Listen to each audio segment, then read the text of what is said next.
In the autumn of 1902, a man named Samuel Whitmore stood at the edge of a frozen lake in northern Idaho and made a promise to his dying wife that would haunt him for the rest of his life. Clara had been sick for months, wasting away in their small cabin while the first snows began to fall, and in her final hours she gripped his hand with surprising strength and whispered words that would change everything. "Promise me you'll take the children somewhere warm, somewhere they can see the sun in winter. Promise me they won't grow up in this cold," Samuel promised. He would have promised her anything in that moment, watching the light fade from eyes that had once been so bright and full of life. 3 days after he buried her under the frozen ground, with his 4 children watching, and the temperature dropping to 15 below zero, he loaded everything they owned into a wagon and headed south, leaving behind the homestead they'd worked for 6 years, abandoning everything they'd built, chasing a promise made to a ghost. Samuel Whitmore had been born in western Oregon in 1867, the son of a farmer who'd come west on the Oregon Trail in 1852. Samuel had grown up in the timber country, learning to work with wood from the time he could hold an axe, and by the time he was 20, he was one of the best loggers in the Willamette Valley. He could drop a tree exactly where he wanted it.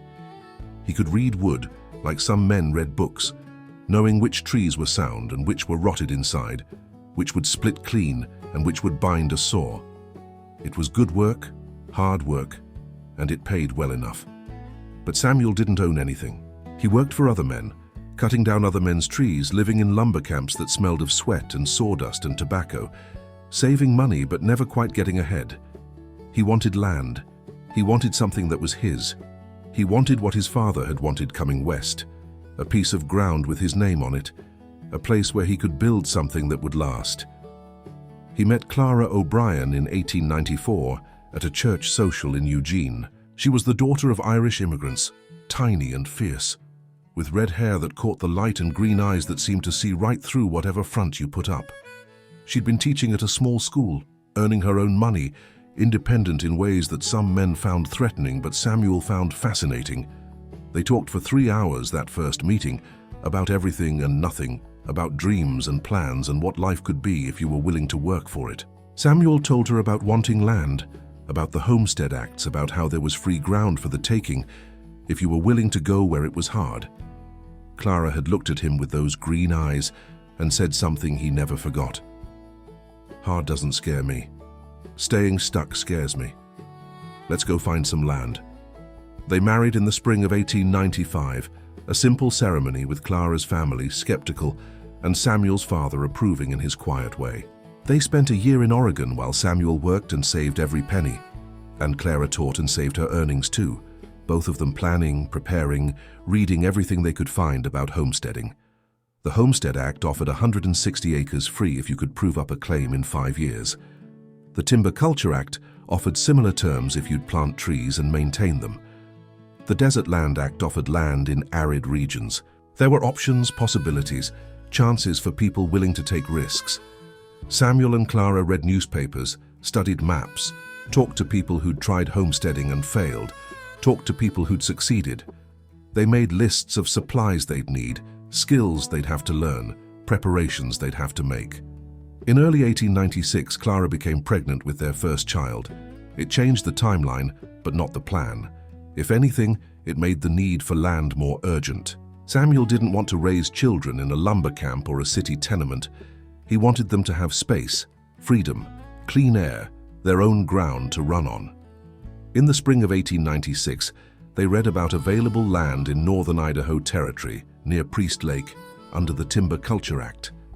Dense forest, lakes, mountain views, and free land for anyone willing to prove up a claim by planting and maintaining trees.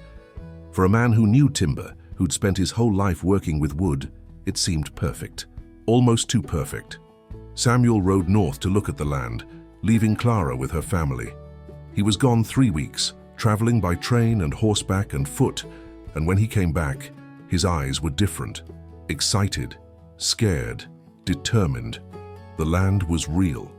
Section 16, Township 62 North, Range 4 West. 160 acres of mixed forest and clearing near the southern end of Priest Lake. Towering pines and fir, clearings where grass grew thick, a small creek running through one corner.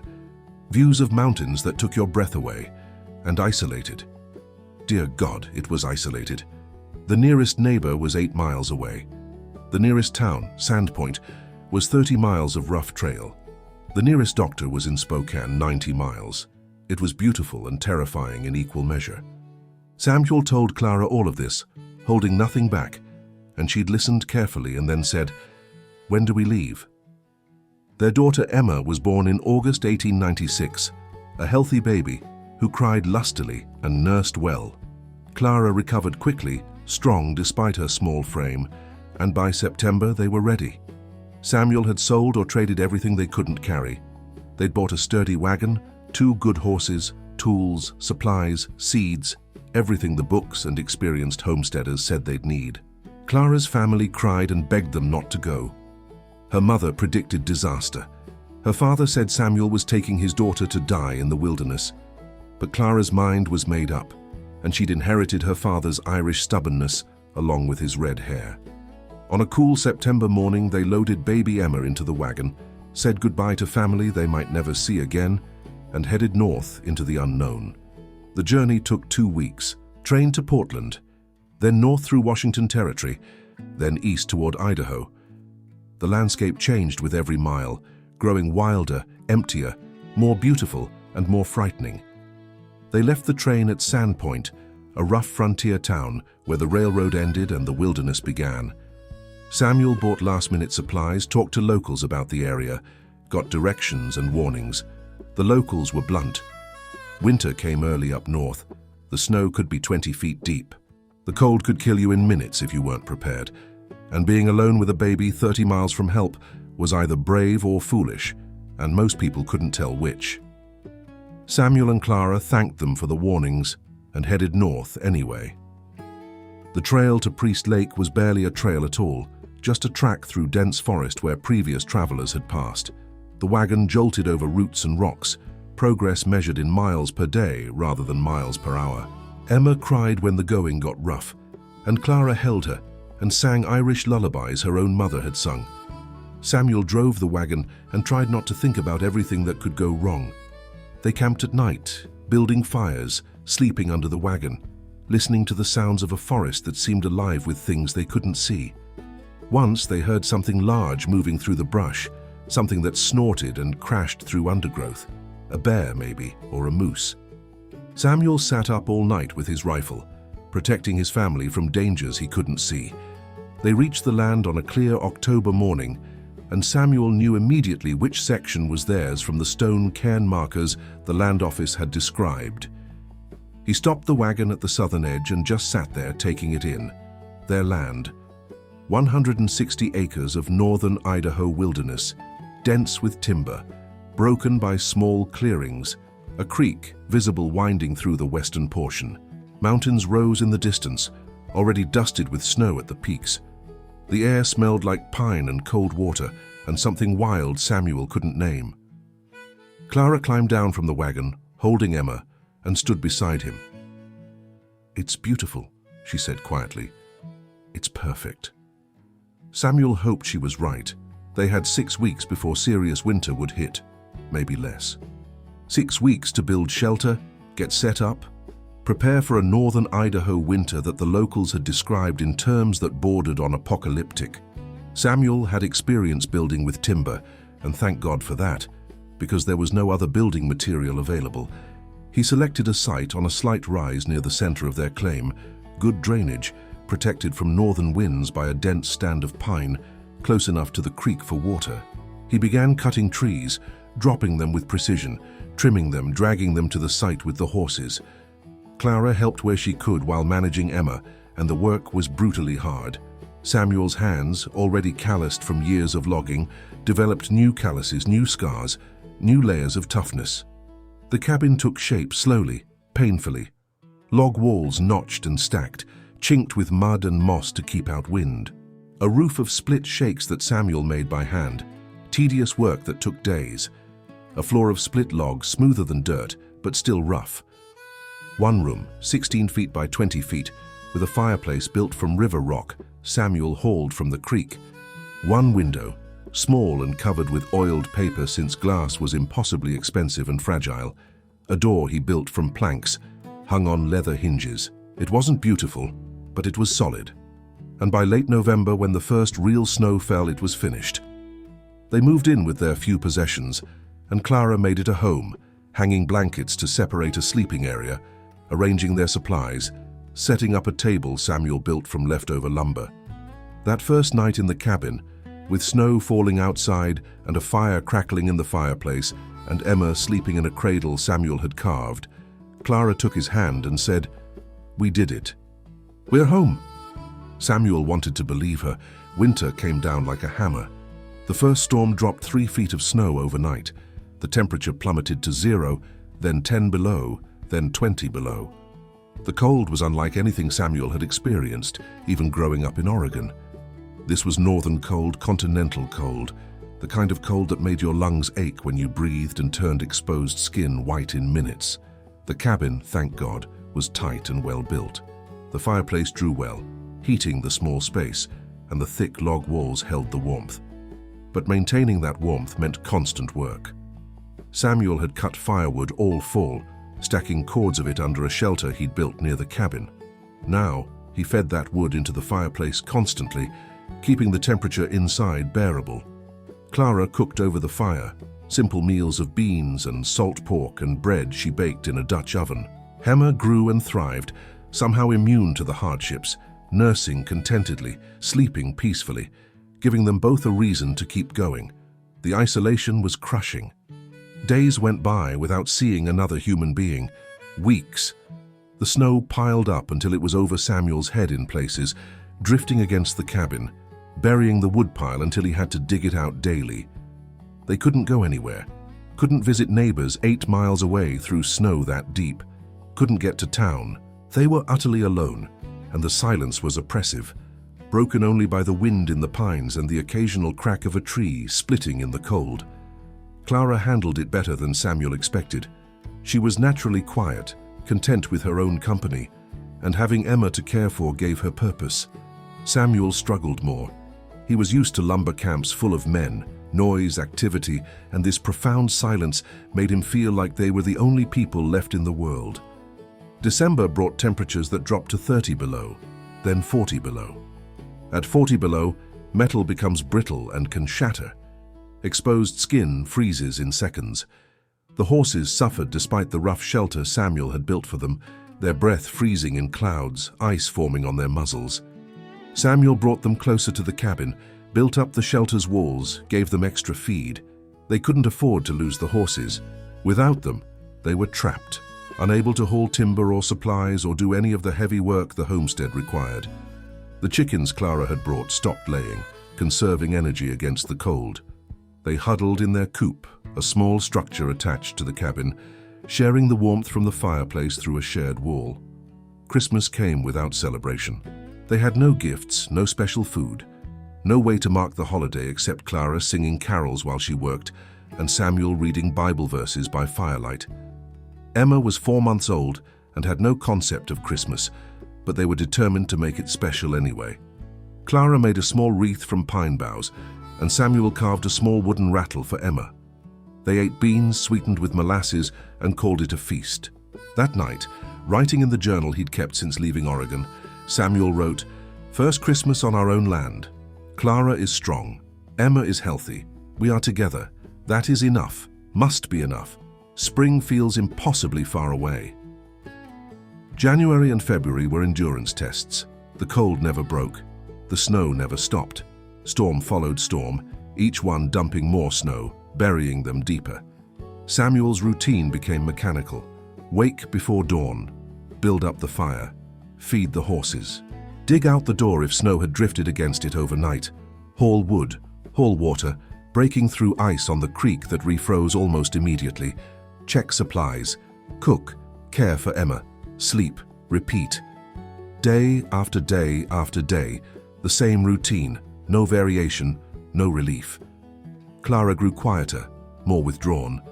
She talked to Emma for hours, telling stories, singing songs, carrying on conversations with a baby who couldn't answer. Samuel recognized it as what Mrs. Patterson, A woman they'd met briefly in Sandpoint had warned about. Cabin fever, the isolation, the darkness, the endless sameness driving you into yourself. He tried to engage Clara, to draw her out, but she'd smile and say she was fine, and he'd let it go, because what else could he do? In late February, the worst storm of the winter hit. It lasted 4 days, winds howling like living things, snow falling so thick you couldn't see 10 feet. The cabin shook under the assault, and Samuel lay awake nights sure the roof would tear off or the walls would collapse. But the cabin held. His careful construction, his years of experience working with wood, had built something that could withstand even this. When the storm finally broke, Samuel dug out the door to find snow drifted up to the eaves of the cabin, 6 feet deep in places, higher where it had drifted. He spent 2 days digging paths, to the horses, to the woodpile, to the creek. His back screamed. His hands, even gloved, were raw and bleeding from cold. But he dug because there was no choice. March brought the first hints that winter might eventually end. The sun climbed higher, shining with actual warmth when it appeared between storms. The days grew longer, noticeably longer, light lingering in the sky past 5 o'clock for the first time in months.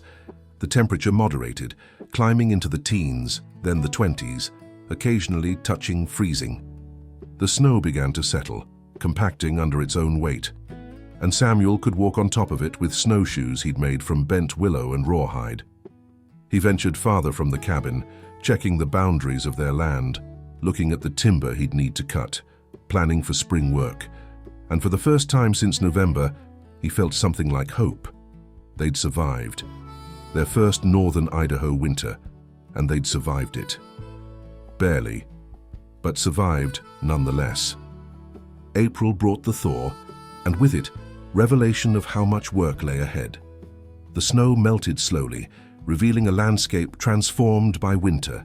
Dead branches everywhere, trees knocked down by wind or heavy snow, the creek swollen with runoff, rushing brown and dangerous. Their clearing was a mess, debris everywhere, and the paths Samuel had so carefully cleared the previous fall were invisible under winter's destruction. But life was returning. Birds appeared migrating north, their calls breaking the silence. The creek ran with fish, trout working their way upstream. Grass began to emerge, pale and new, pushing up through the rotting snow. Samuel and Clara worked dawn to dusk, cleaning up, repairing, preparing to plant. Clara was pregnant again. She told Samuel in late April, her face uncertain, and Samuel's reaction was complicated. Another child meant more mouths to feed, more work, more responsibility. But it also meant their family was growing, meant they were building something lasting, meant hope for the future. He held Clara and told her it was wonderful news, and mostly he meant it. Emma was 8 months old now, crawling everywhere, getting into everything, showing signs of the determined personality she'd develop. The cabin suddenly felt smaller with the prospect of another baby. Samuel cleared ground for planting, breaking virgin soil for the first time. The land was rocky in places, thick with roots resistant to the plow. He worked the horses hard, feeling guilty about it but needing the work done. He planted potatoes, the crop that grew best in short northern seasons. He planted turnips, carrots, cabbage, all cool weather crops that could handle late frosts. He planted wheat in a small plot, experimental, wanting to see if it would mature before fall frost killed it. Clara planted a kitchen garden near the cabin, protected and carefully tended, growing herbs and vegetables she could harvest throughout the summer. The work was endless. Timber needed to be cut for lumber, for firewood for next winter, for trade or sale if they could get it to Sandpoint. The cabin needed improvements, a proper floor instead of split logs, shelves, furniture beyond the crude pieces Samuel had built. The barn needed to be built before next winter, proper shelter for the horses and any other animals they acquired. The land needed to be cleared, more ground broken, more crops planted. Samuel worked 16-hour days, his body hardening, his hands becoming like leather, his mind focused on the endless list of tasks. Clara worked just as hard, managing Emma, maintaining the cabin, tending the garden, cooking, preserving. preparing for the next winter that already loomed in their minds. Summer brought neighbors. The closest was a family named Morrison, 8 miles south, who'd been homesteading for 3 years. John Morrison rode up in June, curious about the newcomers, offering help and advice. He was maybe 40, weathered by frontier life, and he looked at what Samuel had built and nodded approval. "You did good work on that cabin, better than most first-timers. Winter didn't kill you, so you might make it." He invited them to visit, said his wife Mary would appreciate another woman to talk to, said the isolation drove people crazy if they didn't maintain some human contact. Samuel and Clara visited in July, making the journey with Emma in a pack on Clara's back, and spent a day with the Morrisons that felt like a gift. Mary Morrison was a large woman, practical and kind, and she held Emma and talked with Clara like they were old friends. The Morrisons had 2 children, a boy of 6 and a girl of 4, and their homestead was more developed than Samuel's, with a larger cabin, a real barn, 10 acres under cultivation. It showed what was possible with time and work. Other neighbors were scattered throughout the region. The Johanssons, a Norwegian family 15 miles north, struggling with the language but succeeding at homesteading. The Pattersons, 20 miles east, an older couple whose children had grown and left. The Blackwoods, 12 miles west, a rough family with questionable reputation that the other homesteaders treated carefully. Slowly, over that first summer, Samuel and Clara met them all, began to feel part of a community, however scattered it was. There were 4th of July celebrations in Sandpoint that drew homesteaders from 50 miles around. Church services in someone's barn once a month when a traveling preacher came through. Harvest dances in the fall. It wasn't the tight community of a town, but it was something, and it kept the isolation from becoming unbearable. The summer was beautiful. Long days when the sun barely set, twilight lingering until 10 o'clock, wildflowers covering the clearings in waves of color. The lake was stunning, deep blue water surrounded by forest, mountains reflected in its surface. Samuel took Emma down to the shore sometimes in the evenings, letting her splash in the shallows, while he watched the sun set and tried to remember why they'd come here, what they were building. Clara grew rounder with pregnancy, still working but tiring more easily. Samuel tried to spare her the heavy work, but she was stubborn, refusing to be treated like she was fragile. "I grew up on a farm," she'd say, when he tried to stop her from hauling water or weeding the garden. "I know how to work. The baby will be fine." The crops grew well that first summer. The potatoes thrived, producing a harvest that exceeded Samuel's hopes. The garden produced vegetables they ate fresh, and others Clara preserved, canning and pickling, building up stores for winter. The wheat ripened in late August, thin and sparse but real, and Samuel harvested it by hand, threshed it by beating bundles against a board, winnowed it in the wind. 40 pounds of grain from his small plot. Not enough to sell, barely enough to supplement their food stores, but proof that it could be done. The work of harvest was brutal, dawn to dusk for weeks, racing against the early frost that could come any time after mid-September. Samuel's body was lean and hard, all the softness of town living burned away. Clara was 7 months pregnant and still working, canning vegetables, drying meat, preparing for winter, with a determination that both impressed and worried Samuel. September brought the second major event of that year. Benjamin Samuel Whitmore was born on September 15, 1898, in the cabin with Mary Morrison serving as midwife. The birth was hard, harder than Emma's had been, and Samuel spent hours outside pacing, listening to Clara's screams, feeling helpless and terrified. When Mary finally called him inside and handed him his son, Samuel cried for the first time since his father died. Benjamin was small but loud, crying lustily, and Clara was exhausted but alive and smiling. "2 children," she whispered. "We are really building something, aren't we?" Samuel nodded, unable to speak past the lump in his throat. The second winter was harder in different ways. They were more prepared, had more food stored, more firewood cut, knew what to expect. But now they had 2 children, Emma barely walking, Benjamin a newborn who needed constant care. The cabin felt crowded, 4 people in one room, babies crying at night, the smell of soiled cloths and unwashed bodies because bathing in winter was nearly impossible. Clara was exhausted, nursing Benjamin while managing Emma, cooking, maintaining the household. Samuel tried to help but felt useless with infant care, better at chopping wood and managing horses than changing cloths or soothing crying babies. The isolation was worse with the constant demands of children. Clara had no break, no relief, no time to herself. Samuel watched her grow thinner despite eating, watched shadows appear under her eyes, watched the brightness that had attracted him to her dim slightly under the weight of frontier motherhood. The winter of 1898-1899 was colder than the previous year, but they managed better, having learned from experience. The children survived, growing despite the cold and the darkness. Emma took her first real steps in February, walking unsteadily across the cabin floor while Clara and Samuel applauded, like she'd done something miraculous. Benjamin grew from a tiny newborn to a fat baby, nursing well, crying less as he got older. And slowly, spring came again.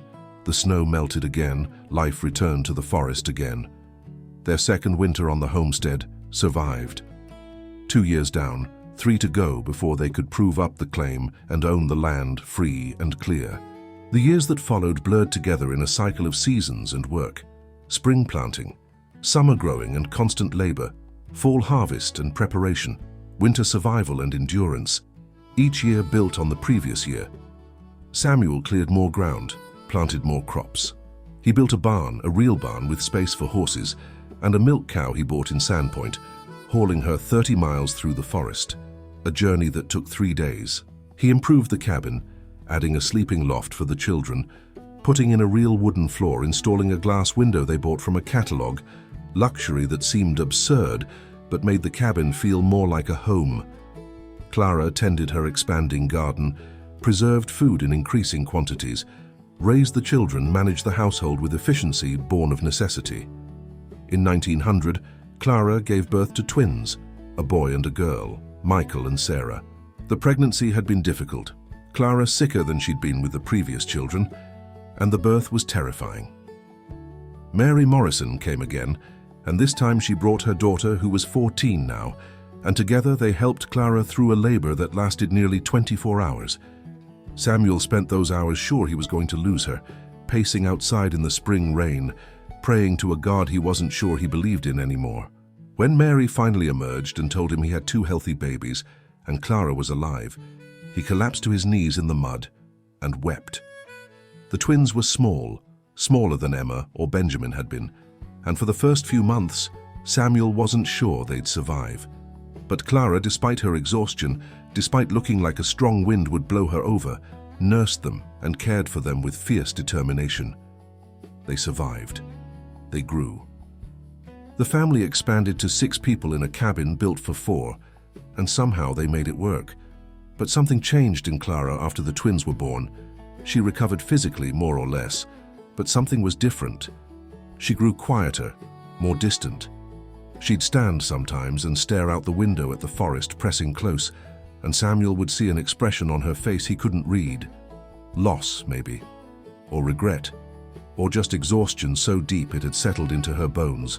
He'd ask if she was all right, and she'd smile and say she was fine, but he knew she wasn't. The isolation was wearing on her, the endless work, the responsibility of 4 children in the wilderness, the darkness of winters that seemed to last forever, the cold that never really left even in summer, a chill in the air and in the bones that reminded you winter was always coming back. The homestead continued to develop. By 1902, they had 15 acres under cultivation.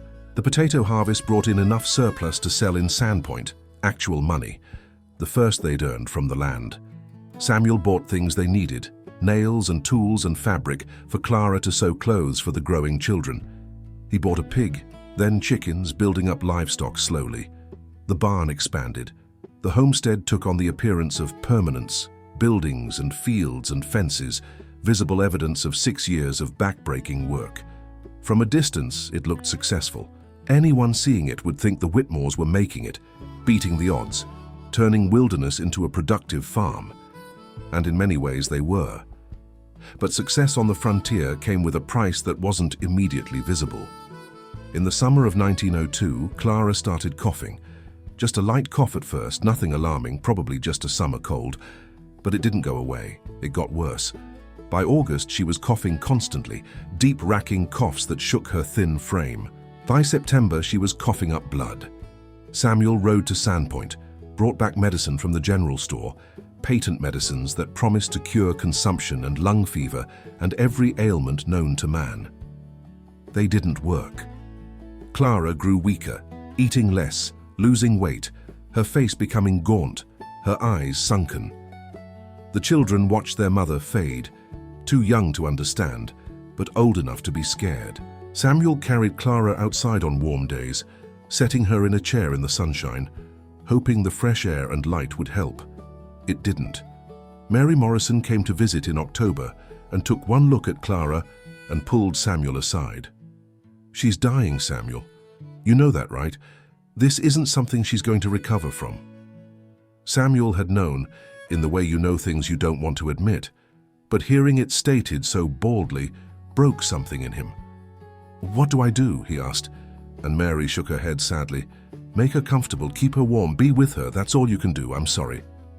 October turned to November, and Clara continued to fade. The first snows fell, dusting the pines, and Clara watched from the cabin window with an expression of such profound sadness that Samuel could barely stand to see it. She talked about the cold constantly, about how it was in her bones, about how she'd never really been warm since coming to Idaho, about how the endless winters had worn her down year after year. "It's killing me," she said once matter-of-factly, not dramatically. "The cold is killing me, I can feel it." Samuel held her hand and didn't know what to say because she wasn't wrong. As November progressed and Clara grew weaker, she became obsessed with one thing: the children. Specifically the idea that they shouldn't grow up here, in this cold, dark place in endless winters that ground you down and wore you away. "Take them south," she'd say, her voice barely a whisper. "Take them somewhere warm, somewhere they can run barefoot in winter, somewhere the sun shines all year. Promise me, Samuel, promise me they won't grow up like this in the cold and dark. Promise me." Samuel would nod and murmur reassurances, thinking she was delirious, not thinking clearly, not meaning it. But she kept asking, kept extracting promises, kept talking about warmth and sunshine and places where winter didn't last 8 months. On November 23rd, 1902, Clara died. Samuel had been sitting with her through the night, holding her hand, listening to her labored breathing. Emma was 8 now, old enough to help with the younger children, and she'd put them to bed while Samuel kept vigil. Clara had been unconscious for hours, barely breathing, and Samuel had been praying for the end to come, for her suffering to stop. Just before dawn, she opened her eyes, clear and focused for the first time in days, and looked at him with those green eyes that had first captivated him 8 years ago. "Promise me," she whispered. "Take them somewhere warm. Don't let them die in the cold like I am. Promise me, Samuel." And because he loved her, because she was dying, because he would have promised her anything in that moment, he said, "I promise. I'll take them south. I'll keep them warm. I promise." Clara smiled just slightly and closed her eyes, and a few minutes later she stopped breathing. Samuel sat with her body until full daylight, holding her hand that was growing cold, crying silently, feeling like something essential had been torn out of him. Emma found him there when she woke, took one look at her mother's still face, and began to cry. The children woke to the sound of Emma's tears and came to see, and Samuel had to explain that Mama was gone, that she'd gone to heaven, that they wouldn't see her again. Benjamin was 4 and didn't really understand. The twins were 2 and cried because everyone else was crying. Emma understood, and her grief was adult and terrible to witness. Samuel buried Clara on November 24th, on a grey morning that threatened snow. The ground was already freezing, the top few inches hard as rock, and digging the grave was brutal work that took most of the day. He dug on the small rise behind the cabin where Clara had liked to sit in summer and watch the lake. He dug until his hands bled, and his back screamed and the hole was deep enough. He wrapped Clara in their best blanket, lifted her body with a gentleness that belied his strength, and lowered her into the ground. Emma stood beside him, holding the twins, while Benjamin clung to Samuel's leg and cried. Samuel said some words from the Bible, passages about resurrection and eternal life that felt hollow in his mouth. Then he filled in the grave, covering Clara with earth and stones, burying her in the frozen ground of the place that had killed her. He carved her name into a cross made from pine, the wood he worked with so well. Clara O'Brien Whitmore, 1875-1902, beloved wife and mother. He planted the cross at the head of her grave and stood there until full dark, until Emma came and took his hand and led him back to the cabin, because someone had to take care of the living. The days after Clara's death were mechanical. Samuel went through the motions of living without really being present. He cooked meals. He cared for the children as best he could, though Emma did most of the real work. He fed the animals. He kept the fire going. He functioned. But everywhere he looked, he saw Clara. Her chair by the fireplace, her clothes hanging on pegs, her garden tools. Her preserves lined up on shelves, jars she'd sealed with her own hands, food she'd put up to feed them through winter. Her presence was everywhere, and her absence was crushing, a weight on his chest that made it hard to breathe. For 3 days, Samuel tried to continue, tried to imagine staying here, raising 4 children alone in this isolated northern forest, tried to figure out how he'd manage the homestead and 4 children, the oldest only 8. Tried to plan for a future that felt impossible, but that promise kept echoing in his head. Take them south, take them somewhere warm, don't let them die in the cold like I am. Clara's voice, desperate and pleading, extracting that promise with her dying breath. And the more Samuel thought about it, the more he looked at the dark forest pressing close, at the cabin walls that felt like they were closing in, at the grey sky that promised months of winter ahead, the more that promise felt like the only thing that made sense. On the 4th day after Clara's death, Samuel made a decision that surprised him with its clarity. He would leave. He would abandon the homestead they'd worked for 6 years, walk away from everything they'd built, and take the children south. South to warmth and sunshine, south to a place where winter didn't last 8 months, south to keep a promise made to a dying woman. It was crazy. It was abandoning 6 years of backbreaking work. It was walking away from land they were 2/3 through proving up, land that would be theirs free and clear in just 3 more years. Any rational person would say it was insane, but Samuel wasn't feeling rational. He was feeling like a man who'd just lost his wife, who had 4 traumatized children depending on him, who'd made a promise that somehow, in his grief-fogged mind, felt like the most important thing in the world. He told Emma first. She was 8, but seemed older, aged by frontier life and her mother's death, and she deserved to know. "We're leaving," he said. "We're going south, somewhere warm like your mother wanted. We're leaving the homestead." Emma looked at him with her mother's green eyes and asked, "When?" Samuel said, "Tomorrow, as soon as I can pack what we can carry." Emma nodded slowly. "Mama wanted us to go somewhere warm. She said so, I heard her." Samuel pulled his daughter close and held her while she cried into his chest. Samuel spent that day and the next preparing to leave. He packed everything they could carry into the wagon. Clothes, blankets, tools, food, a few precious items that had been Clara's. He left the furniture, too heavy to carry. He left the implements, the plow and harrows and equipment they'd accumulated. He left the preserves, jars and jars of food Clara had put up, more than they could possibly transport. He took what was essential and left everything else. He wrote a letter to John Morrison, explaining what he was doing and why, asking Morrison to look after the place, saying anyone who wanted to claim it was welcome to it. He sealed the letter and left it on the table inside the cabin. On November 28, 1902, 5 days after Clara died, Samuel loaded his 4 children into the wagon, hitched up the horses, and took one last look at the homestead.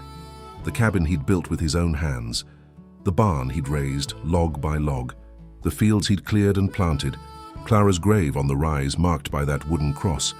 6 years of his life, sitting there in the clearing, buildings and fields and fences representing thousands of hours of work.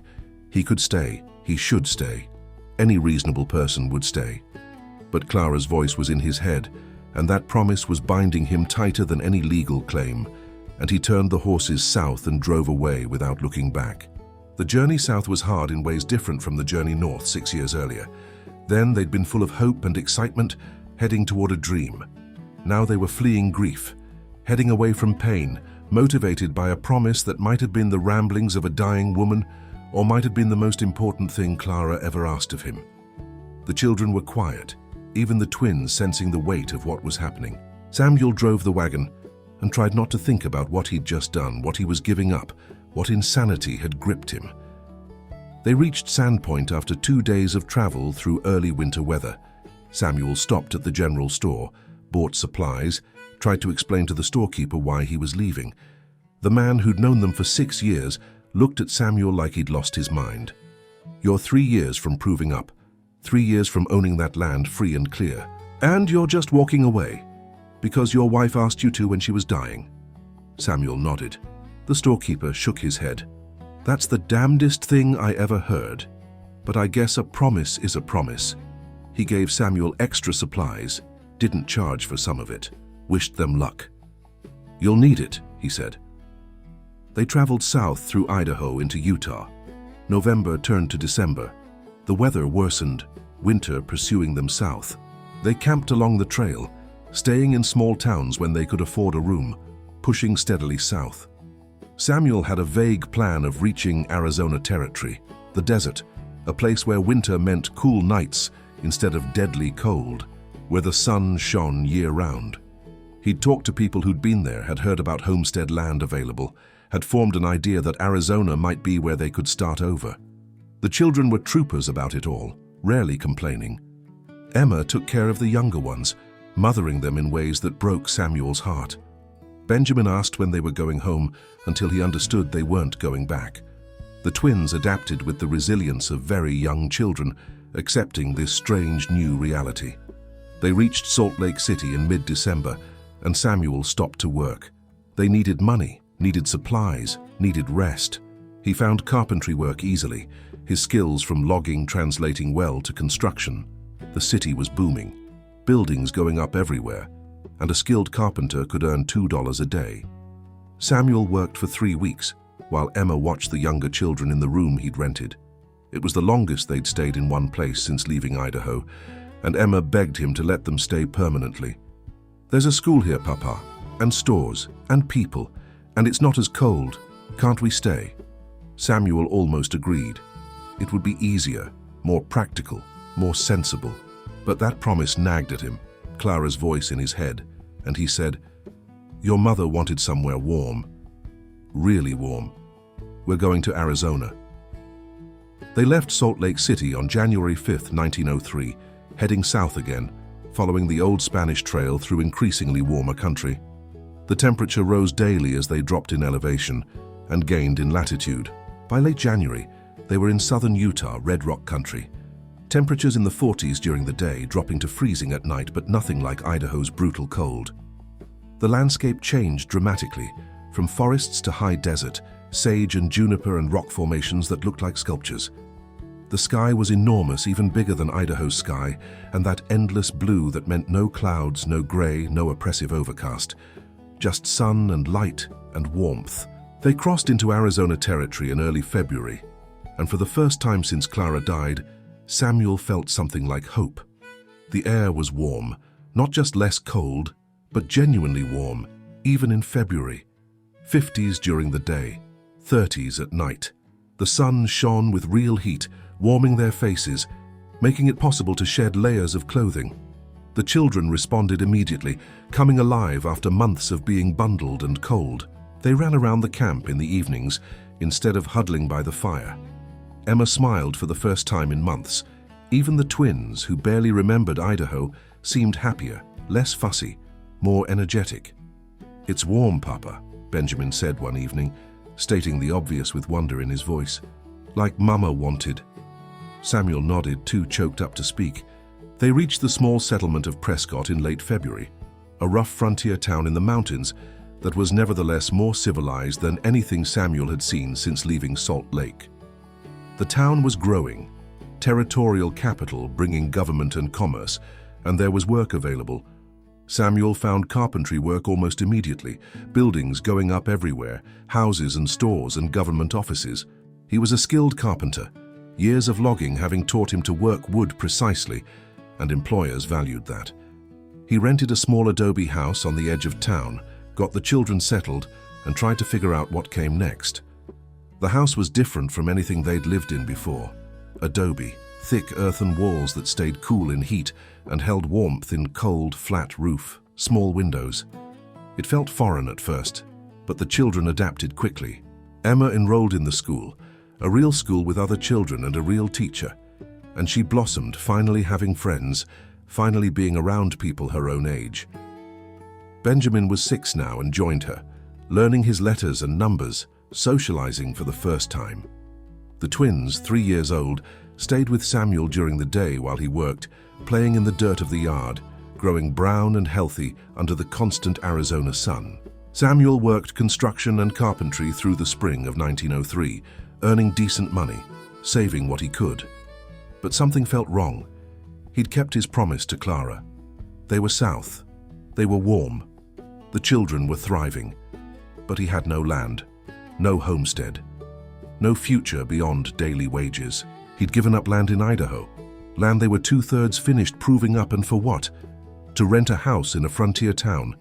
It felt like he'd made a terrible mistake, thrown away 6 years of work for a dying woman's wish that maybe hadn't been rational, maybe had been fever-driven, maybe shouldn't have been taken so literally.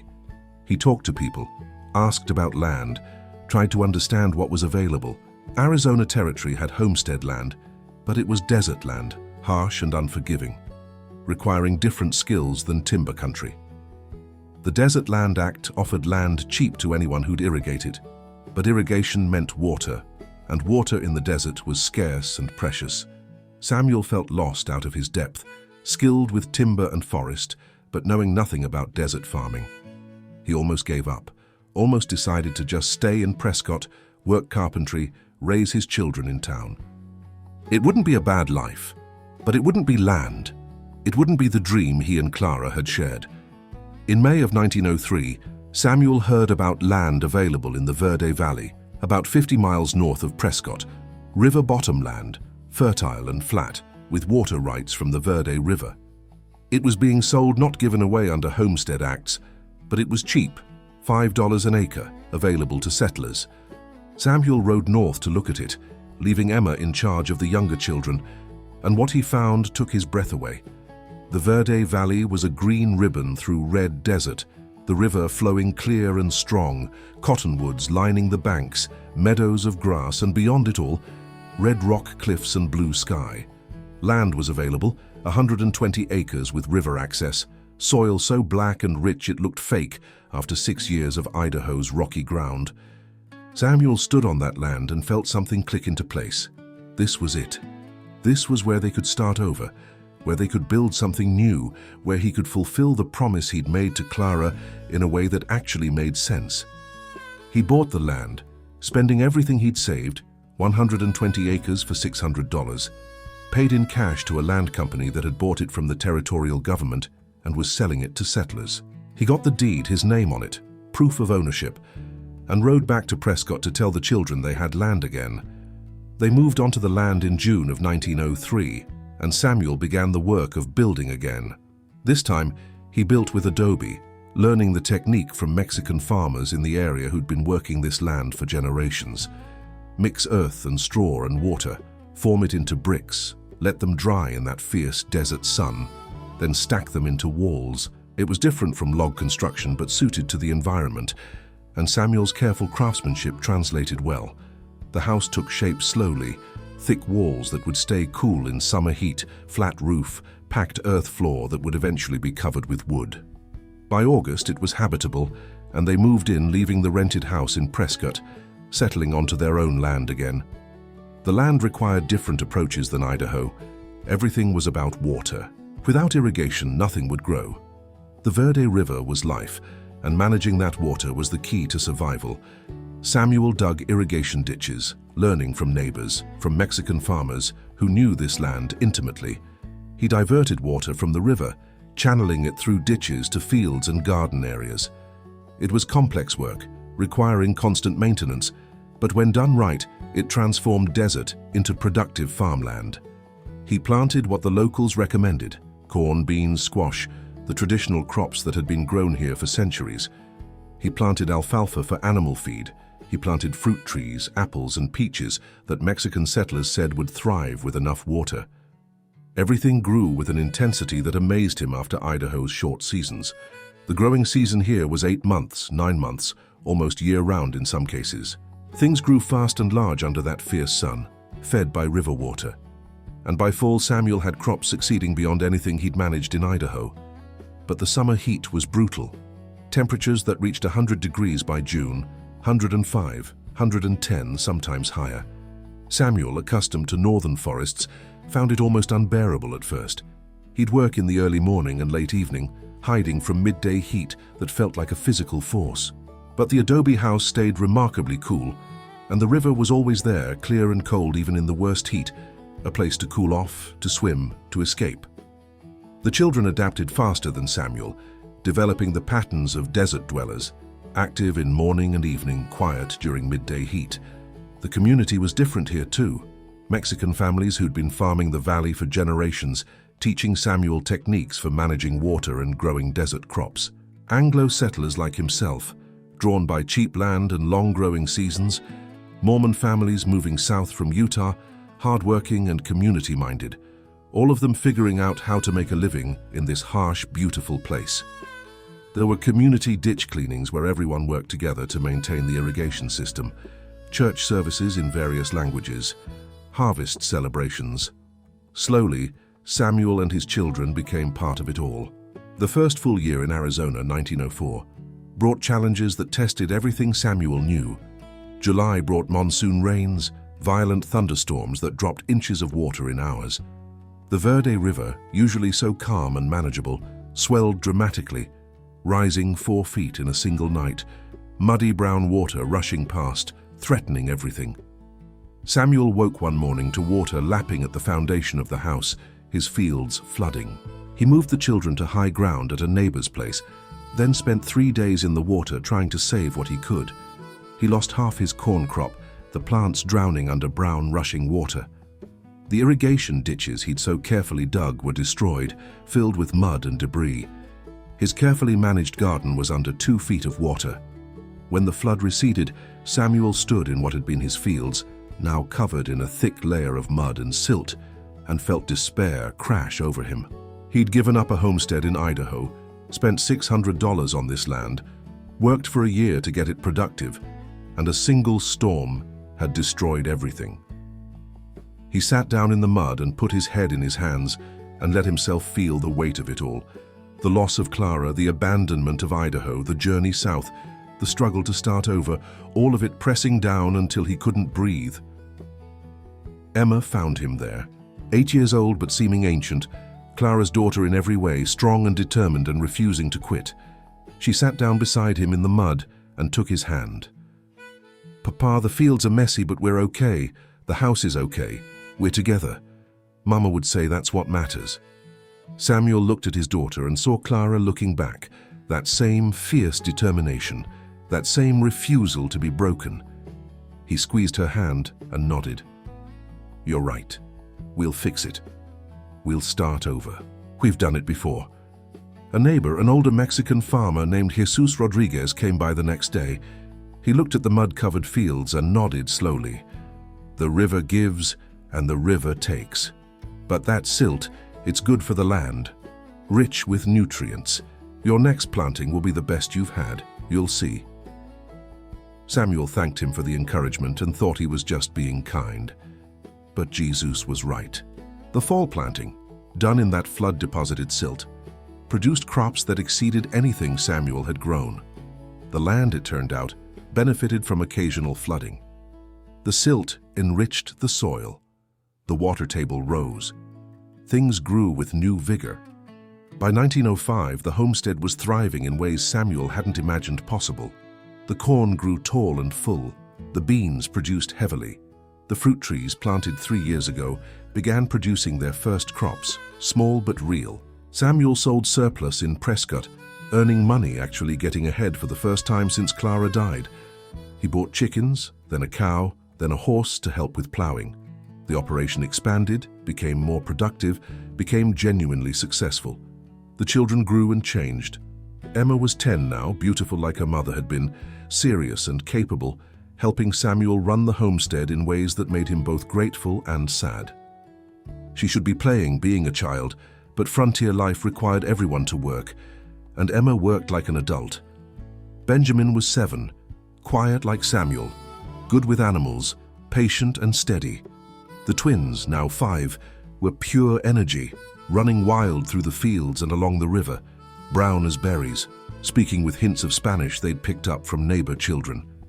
They barely remembered Idaho, barely remembered their mother. Arizona was their home, the only home they knew. Samuel talked to Clara sometimes, standing by the river in the evenings after the children were asleep. He'd tell her about their day, about how the children were doing, about the crops and the weather, and the endless small details of frontier farming. He'd tell her he'd kept his promise, brought them south, kept them warm, raised them in sunshine instead of endless winter. He didn't know if she could hear him, didn't know if any of it mattered, but talking to her helped somehow, made her feel less distant, less like she'd completely vanished from their lives. The years continued to pass, each one building on the previous. By 1908, 6 years after leaving Idaho, the Arizona homestead was fully established. Samuel had 120 acres under irrigation, productive and valuable. The adobe house had grown, additional rooms added, a proper kitchen, sleeping areas for the children who were getting bigger and needed space. The barn was substantial, housing horses and cows and equipment. The orchard was producing well, fruit they sold in Prescott and as far south as Phoenix. Samuel had hired help during busy seasons, young men looking for work, and the operation had grown beyond what one man could manage alone. Emma was 13 now, a young woman helping teach at the school in the small community that had sprung up in the Verde Valley. Benjamin was 10, working the farm alongside Samuel, strong for his age, reliable. The twins, 8 years old, were in school, learning to read and write, still wild but slowly being civilized. Samuel was 41, lean and weathered by desert sun, aged by hard work and loss, but still strong, still capable. He'd built a life here, different from the life he'd planned with Clara in Idaho, but real and substantial. In the fall of 1908, Samuel did something he'd been thinking about for months. He hired a young man to watch the homestead and the children, and he rode north to Idaho. He couldn't say exactly why, maybe to see the land he'd abandoned, maybe to visit Clara's grave, maybe to close a chapter that had never quite finished. The journey took 3 weeks, riding through familiar and strange country, retracing the path they'd taken south 6 years earlier. When he reached Priest Lake, reached the section he'd claimed and abandoned, he felt like he was visiting someone else's life. The cabin still stood, weathered but intact. Someone had been using it, probably Morrison or another homesteader. The barn was there, the fields were overgrown but visible, and the land looked much as he'd left it. Dense forest, clearings, that view of the lake and mountains that had first captivated him. It was beautiful. It was also cold even in September, a chill in the air that reminded him of endless winters. Samuel walked to the rise behind the cabin where he'd buried Clara and found her grave still there, the wooden cross weathered but standing, her name barely readable. He stood there for a long time trying to feel something, some connection to the woman buried in this cold ground. But Clara felt distant now, like a character from a story he'd heard, rather than the woman he'd married and built a life with. "I kept the promise," Samuel said aloud to the grave, to the forest, to the ghost of the woman who'd made him swear an oath with her dying breath. "I took them south to Arizona. They're warm, they run barefoot in winter. The sun shines every day. Emma's almost grown, beautiful like you were. Benjamin's strong and good. The twins are wild and happy. We made it, Clara. We're okay." The forest gave no answer, just whined in the pines and the cry of a bird somewhere distant. Samuel stood there until the light began to fade, then turned and walked back to his horse. He didn't look back at the grave, didn't look back at the cabin or the land. That life was over.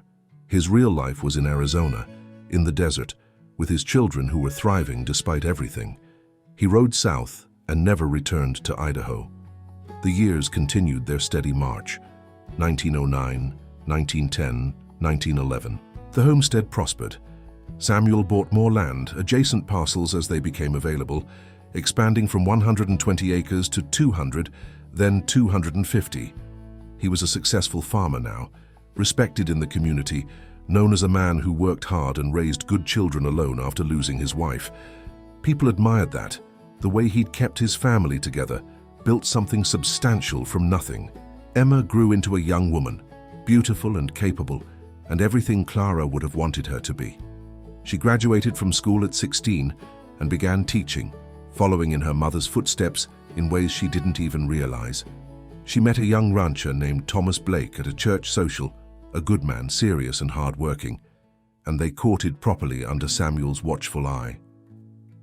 When Thomas asked Samuel's permission to marry Emma, Samuel felt the weight of time crash over him. His baby girl, who'd been just a toddler when Clara died, was a woman now, ready to start her own family, her own life. He gave his blessing, and they married in the spring of 1912 in a ceremony at the homestead. Neighbors came from miles around, Mexican and Anglo families alike, celebrating young love and new beginnings.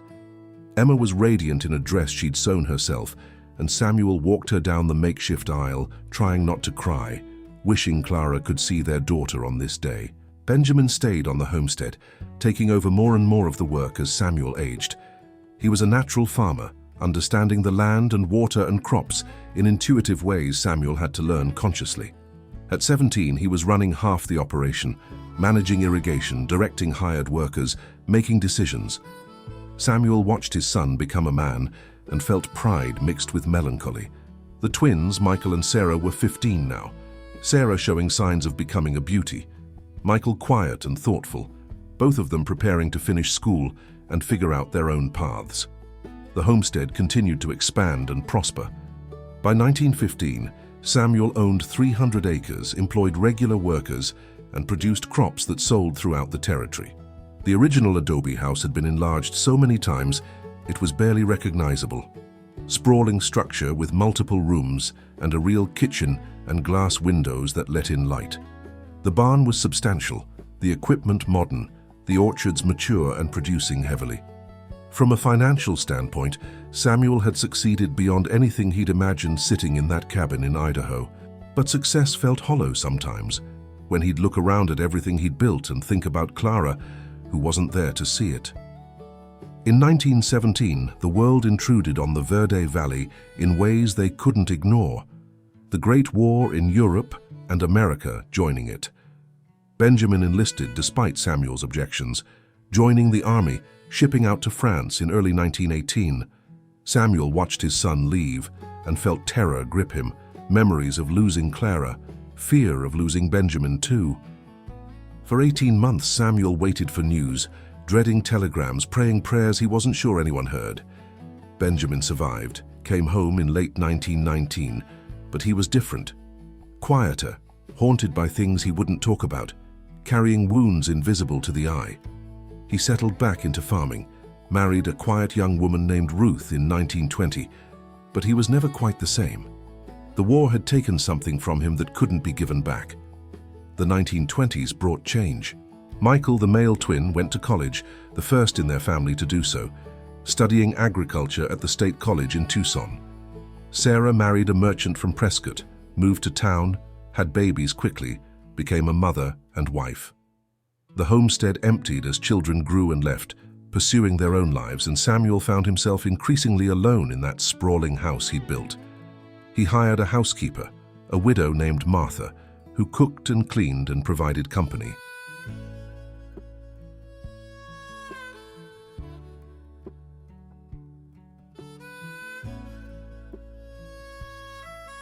There was nothing romantic between them, just companionship, two people getting older, grateful not to be completely alone. The Depression came in 1929, hitting agriculture hard. Crop prices collapsed, markets dried up. Samuel, who'd been prosperous, suddenly struggled to sell produce even at prices that didn't cover costs. But he survived, having learned in Idaho how to endure hard times, how to make do with less, how to keep going when everything said to quit. Many homesteaders around him failed, lost their land, moved to California chasing rumors of work. Samuel stayed, worked harder, accepted lower prices, waited for times to improve, because they always did eventually. In 1932, Samuel turned 65, ancient by frontier standards, weathered by years of sun and work. He was still strong, still capable of a full day's work, but he'd slowed down. His hands were gnarled with arthritis. His back ached constantly. The desert sun had turned his skin leather, permanent squint lines around eyes that had seen too much. He looked at himself in mirrors and saw an old man, wondered when that had happened, when he'd stopped being young. Benjamin ran most of the operation now, with Michael coming back from college to help, bringing modern agricultural techniques, new ideas about irrigation and crop rotation. The homestead was in good hands, would continue after Samuel was gone. Emma had 4 children of her own, brought them to visit, filled the house with noise and life. Sarah had 3, lived in Prescott but visited often. Samuel had grandchildren, a whole new generation, none of whom remembered Clara, none of whom knew the story of that first homestead in Idaho. To them, Arizona was all there had ever been. Samuel still talked to Clara sometimes, though less frequently now. He'd stand by the river in the evening, looking at water flowing past, constant and eternal, and he'd tell her about the grandchildren, about how the homestead had grown, about how he'd kept that promise she'd extracted on her deathbed. "I brought them south," he'd say to the desert air, to the memory of a woman who died 30 years ago. "Just like you wanted. They grew up warm. They're happy. Did I do right, Clara? I gave up Idaho, gave up land we almost owned, and sometimes I wonder if I was crazy. But the children are fine. They're all fine. So maybe it was right. Maybe you knew something I didn't." The land gave no answer. Just the river flowing and the wind in the cottonwoods and that enormous Arizona sky turning colors as the sun set. But Samuel felt peace standing there. Felt like maybe, after all these years, he'd finally made sense of that terrible decision made in grief and desperation. In the summer of 1933, Samuel collapsed in the orchard during harvest. A heart attack, sudden and massive. Benjamin found him lying under a peach tree, fruit scattered around him from the basket he'd been carrying. They got him to the house, called a doctor who came from Prescott, but there was nothing to be done. Samuel was conscious, aware, and he knew he was dying. He called his children to him, Emma and Benjamin and Michael and Sarah, all of them gathering around his bed. "Take care of each other," he said, his voice weak but clear. "Stay together. This land, it's yours now. I built it for you, for all of you." He looked at Emma specifically. "Tell your children about your mother. Don't let them forget Clara. She was the strong one. I just kept a promise." Samuel Whitmore died on July 23, 1933, at age 66, surrounded by the children he'd kept alive through grief and impossible decisions and a journey that had taken them from northern forest to southern desert. They buried him in the cemetery in Jerome under a simple stone that read, "Samuel Whitmore, 1867 to 1933, loving father, devoted husband, keeper of promises." Emma cried at the funeral, remembering her mother's death 31 years earlier, remembering the journey south, remembering the father who'd given up everything to keep a promise made to a ghost. The homestead stayed in the family for generations. Benjamin and his sons expanded it further, eventually running over 500 acres. The original adobe house Samuel built still stands, thick walls weathered but sound, used now as a storage building but still solid. The river still flows, carrying life through the desert. The orchards are gone, replaced by vineyards producing grapes for wine, the valley having transformed from subsistence farming to specialized agriculture. But the bones of what Samuel built are still there, visible to anyone who knows where to look. There's something profound about what Samuel Whitmore did. On the surface, it looks like insanity. He gave up a homestead in Idaho. He was 2/3 finished proving up, walked away from 6 years of brutal work, took 4 traumatized children, and wandered south chasing a promise made to a dying woman who probably wasn't thinking clearly. Any rational analysis would say he made a terrible mistake, threw away something valuable for nothing. But look at the results.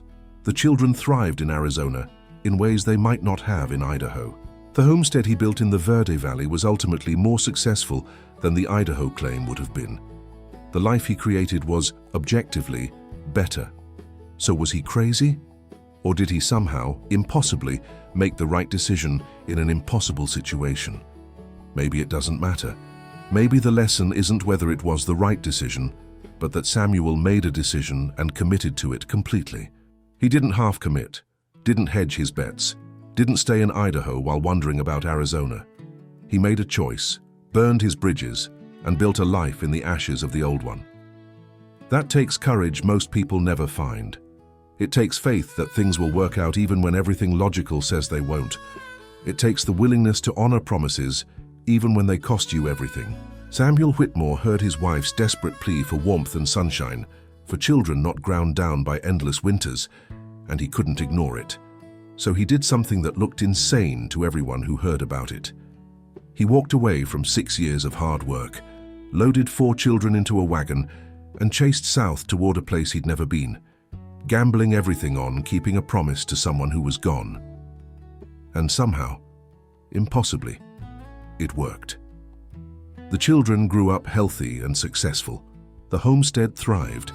The legacy lasted 5 generations and counting. Was it worth it? Only Samuel could answer that, and he never did directly. But his actions spoke. He never went back to Idaho except that one visit to Clara's grave.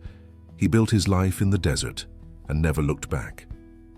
And every winter, when the sun shone warm and bright over the Verde Valley while Idaho was buried in snow and darkness, he must have thought about Clara's words and known, at least in his heart, that he'd done the right thing.